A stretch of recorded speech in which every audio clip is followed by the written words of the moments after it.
Presentation आ गई यहाँ पे ऐसे वो तो खैर बाद में ले लूँगा, पहले ही देखने मिलेगी। We'll get a chance. But first we're going to ask Dr. Ritesh Arya from Arya Drillers in India to come up and speak about groundwater, glacier flooding and global warming in the Himalayas. Thanks very much. Good morning, everybody.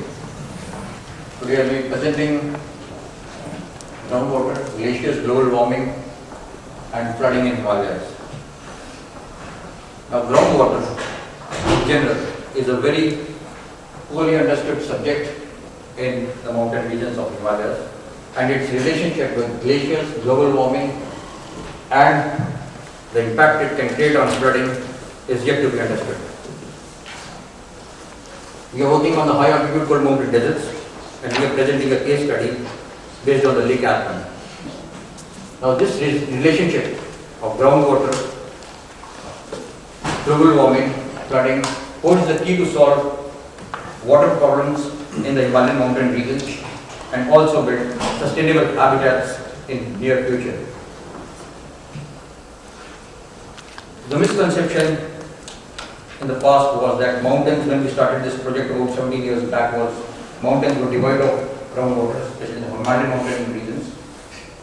But with the experiments carried out in different hydrostratigraphic zones, we have found that groundwater is available in plenty in the Himalayan mountain ranges. Why we say so?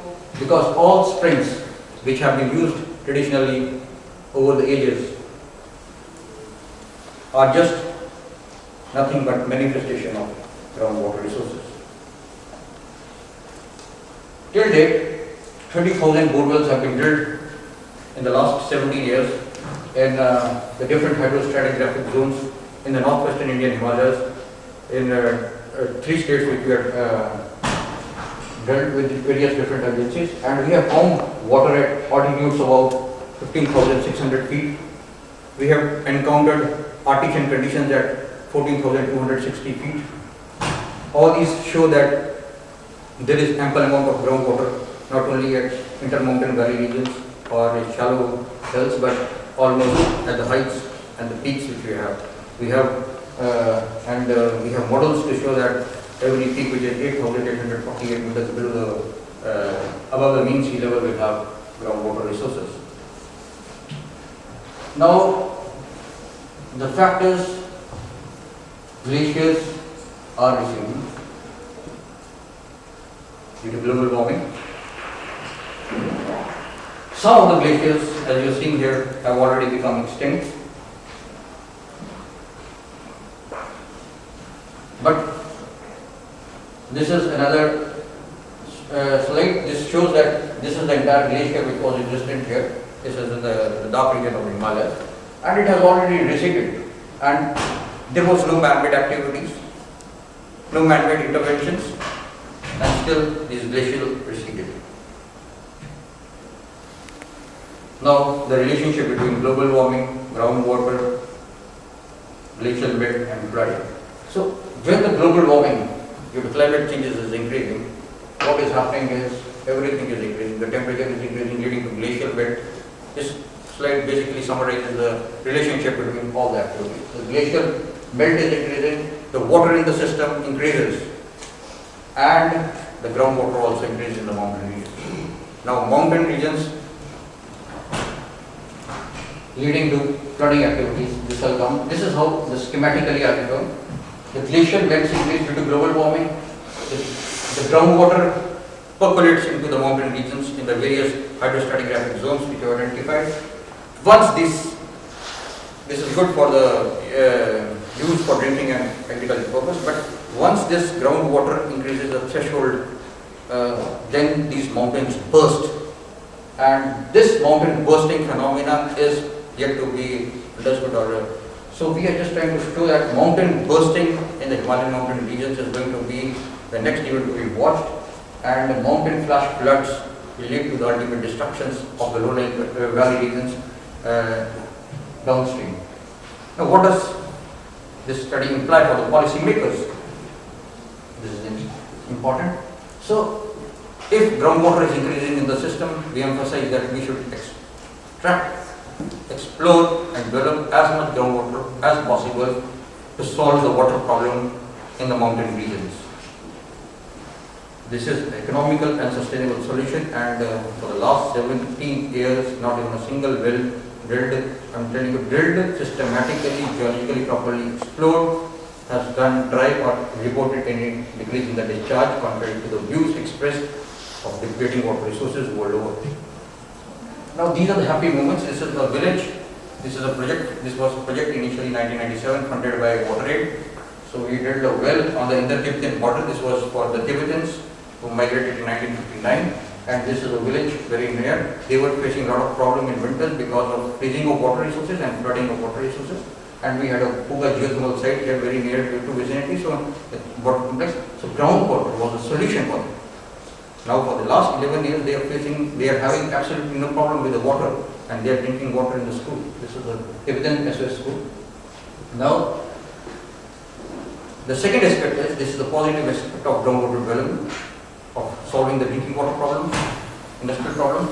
Now the other side of groundwater increase in the mountain regions due to global warming is the floods. Now this is very typical, how a groundwater can induce floods in the mountain regions. So we are trying to make now studies to show that last civilization, the Indus Valley civilization, may owe its extinction to the maximum flooding which occurred due to mountains bursting in the past. That was maybe a phenomena which took place about 5,000 years ago or more. So this is what is happening is now everyone is trying to concentrate on the valley regions. This is just a slide to show that we are concentrating our habitations in the valley regions. A small flood, you can see here that a small flood can cause the entire devastation and destroy the entire habitations, which is what we are concentrating on. Now this is a case study which we have taken up in Khardungla catchment, which is Ladakh, at an altitude of about 3,000 meters of the mean sea level. The highest peak is at the Khardungla glacier, which we have taken study is about 18,600 feet. So why we have taken this is because it is easily accessible and the documentation is very easy. We have done about a number of borewells for the last 12 years in this, and we have got ample amount of record which is available, and the receding characteristics of the glaciers can be very easily documented here. Now you see, this is one of the sites where this is the Indus River here, and Khardungla glacier is at the top at 18,600 feet. This is about 11,000 feet here. We have drilled borewells almost across this axis up to 15,600 feet. And here last year we drilled a borewell and we found the confluence of Indus glacier. That is the first time we discovered the presence of Indus glacier. We have heard about Indus river, but evidences of Indus glacier. And also the Khardungla glacier. We call this the Khardungla glacier. And the confluence, we were drilling wells here and we found that evidences of Khardungla glacier and Indus glacier here. So now it has receded about 90 kilometers, and you can see at the top Khardungla glacier is now restricted to the peaks. So no man-made activity, no industrialization, still the glacier had receded in the past. And important thing is they made the habitations pattern in the past was very well organized. They never concentrated on the flow of the glacier. Now these are on the basis of the evidences from the glaciers, we have been able to identify these paleo channels from where we are getting this groundwater, and only the paleo glaciated channels. This is important now. Only the paleo glaciated channels are giving us ample amount of water. The surface water is not giving us that much amount of water. All the aquifers which we are getting on perennial sources and giving us a lot of discharge are glaciated channels. Now groundwater in the last 5-6 years has become a household commodity. Every hotel, people who have visited Leh about 5-6 years back and now they visit. So you have ample amount of water. Earlier there was quite scarcity of it. So groundwater has really created a tremendous amount of socio-economic changes in the library of life, the people are living there. Now what are the implications? Now the place I am talking about is almost 6 months in a year. It is cut off from the rest of India, and you have freezing problem. The river Indus Creek is there. You can just walk on river Indus, and we have charter expeditions, and in summers there is flooding problem. So groundwater has turned out to be such a simple and an economical solution, and it has really changed from unreliability, from uncertainty to certainty, unreliability to made the entire system self-sufficient, and it holds the solution for ushering a green revolution in near future in that cold, high altitude cold mountain deserts. Now, these are the few pictures showing how people still were waiting for water, and water sources drying up in various regions of Himalayas. The tankers, water tankers, still in some places are the only way of getting water for the people. And this is a slide showing what all the streams you see, the waterfalls freezes, the streams freezes, where people have to collect water, ice, and then they melt it. This is the snow which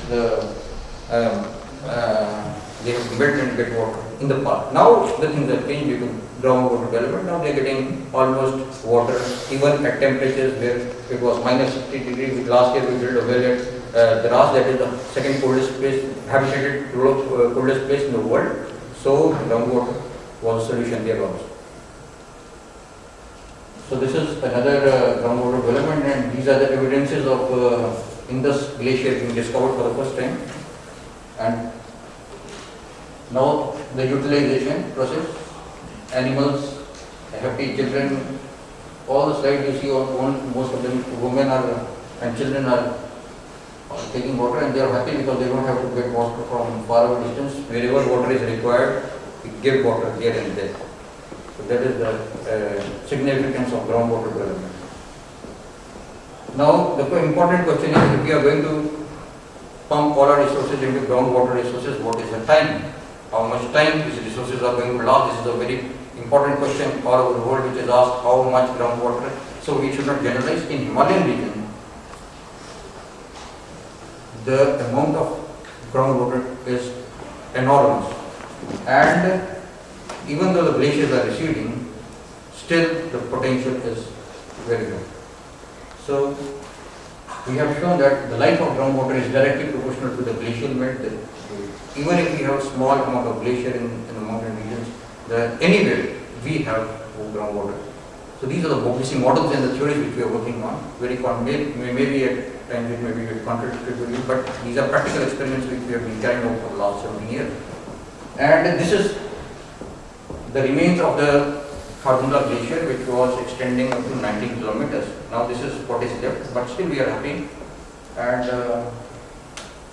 And this is the source of water for the entire lake catchment, and now and in future. Now the problem is today, due to economic compulsions. Now economic compulsion is driving all habitations into the valley regions. Because we get plain regions, water is easily accessible, don't have to cut a lot of material for building houses, so everything is being concentrated in the valley regions. This is the biggest problem now. We are ignoring the geological knowledge, and due to economic compulsions, we have some policies of the government also to make industrialization in the valley regions, and that is driving us into regions which were initially considered to be fragile for habitations and industrialization. So what is happening is ignorance of geological knowledge. Ignorance is making them to make buildings and industries in valley regions, and this is a major threat which will be faced in near future. But what happens is a small simple flood can lead to heavy devastation in near future. This is happening world over. The valley regions are being flooded with habitations because of a number of reasons. Ignoring the geological knowledge is very important for groundwater development, sustainability, as well as building good habitats. Now you see, this is about Khardungla, this is about 18,000 feet. Initially, in the past, this was considered to be good for agriculture. Now this is Indus River, that is about 13,000 feet. So this entire valley region was good only for agricultural purpose. They used to pray so that Khardungla glacier should not harm their habitations, and they used to work in the fields in the day.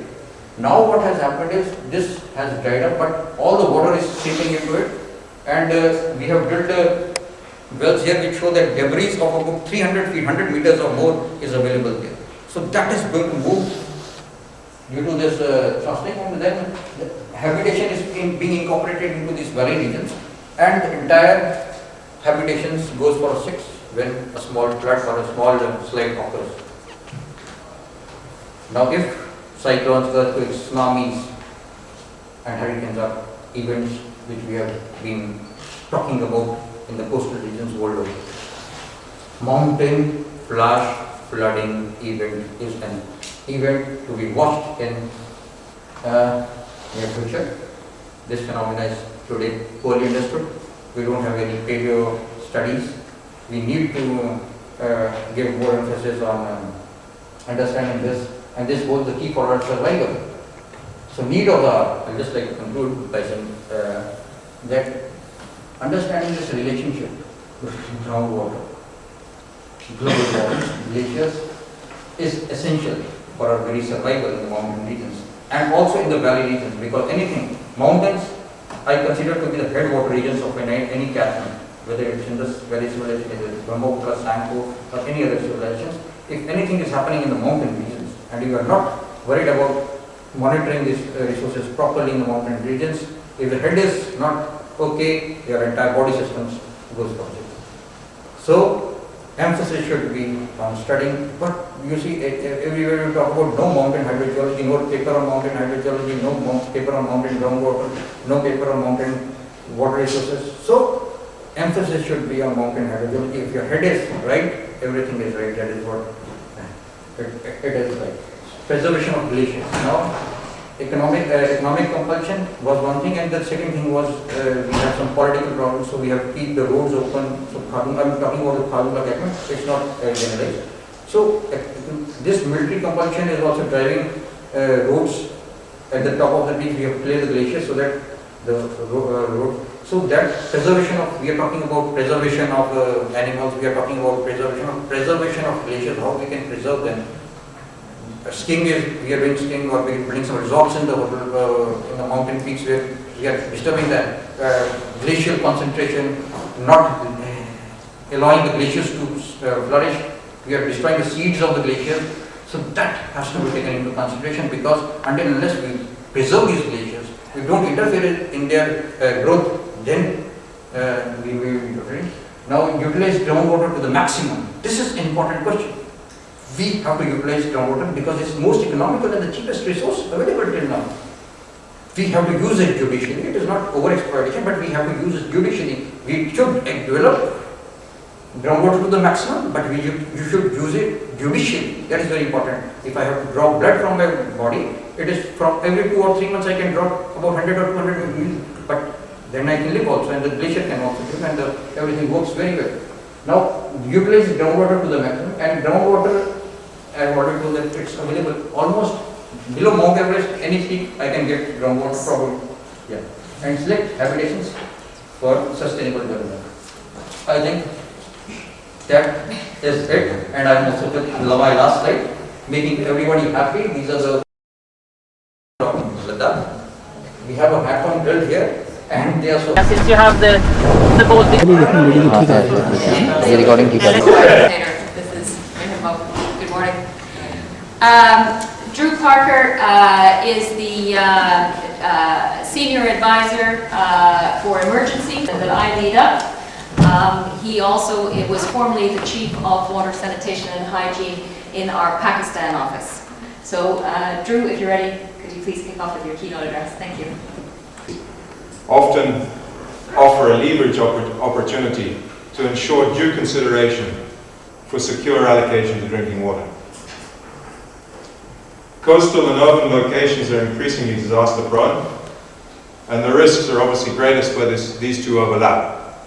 and this is often the case in South Asia. But I'd like to focus attention on the area that I believe carries the greatest risk to us all. That's the urban setting, which by 2008 housed over half the global population. And in coming years, it's estimated that 90% of population growth in the developing world will be in the urban sector. Millions are projected to live in cities in the coming decades, and 4/5 of people in India's megacities are projected to live in substandard conditions. The urban settings generally show that the vulnerable are located on marginal land, where the risks are highest, the hazards are greatest, and they have the least formal support and infrastructure. In Haiti, for example, there's been a steady flow of poor rural migrants to already overcrowded urban slums. The availability of potable water is 54% in Port-au-Prince, but only 25% in holistic wash programming in urban settings. This leaves the software and the community engagement to CBOs, faith-based organizations, local NGOs, and usually on small-scale projects. Emergency response in the urban sector, unlike in the rural context, struggles to actually deploy seasoned and experienced practitioners. And this, I believe, is of critical concern given the increasing risks, especially on support. We don't have internal emergency capacity for urban. We utilize a standby agreement with a private sector utility company, Veolia, to access suitably experienced staff on a pro bono basis. So there are significant opportunities to explore linkage to the private sector or to access and deployment of public sector employees to help tackle infrastructural challenges. But it doesn't actually help us a huge amount in addressing the holistic WASH programming and needs in the informal urban settings. So it's both logical and essential that we explore opportunities to enhance our ability to respond to the WASH needs in urban settings. In terms of systems, there's a need to build in system redundancy for essential services and locations. Pipe networks, either servicing water or sewage, are extremely vulnerable to damage and to maintenance shortfalls. The centralized treatment of water carries with it the inherent risk of contamination, of increased contamination. The more you centralize, the more the risk is raised, and the dependency on maintenance. Especially as a lot of the water and sewage systems are subsurface and well past their design life. Rawalpindi in Pakistan has begun a replacement of overlapping water reticulation systems dating back, some of them, to the start of the last century. Many of these were laid alongside sewer pipes. Most of them, both the sewage and the water, have leaks. And any drop in the water main's pressure can result in suckback. Disaster and conflict invariably compromise the functionality of such systems and escalate risk accordingly. In population centers post-conflict and post-disaster, speedy restoration of essential services is critical. The importance of long-term planning can't be overemphasized. The Haiti floods in 2008 illustrated the folly of building municipal boreholes without due regard to potential flooding, both with casings and electrical switchgear placed in vulnerable locations. Development planning initiatives and timelines are all too often defined by political tenure. Yet risk to wash 70% of the pumping equipment in the Magri treatment plant, the main municipal treatment plant, and had to supply generators to keep the place operating. And for the next 8 months, we supported government in chasing and repairing leaks.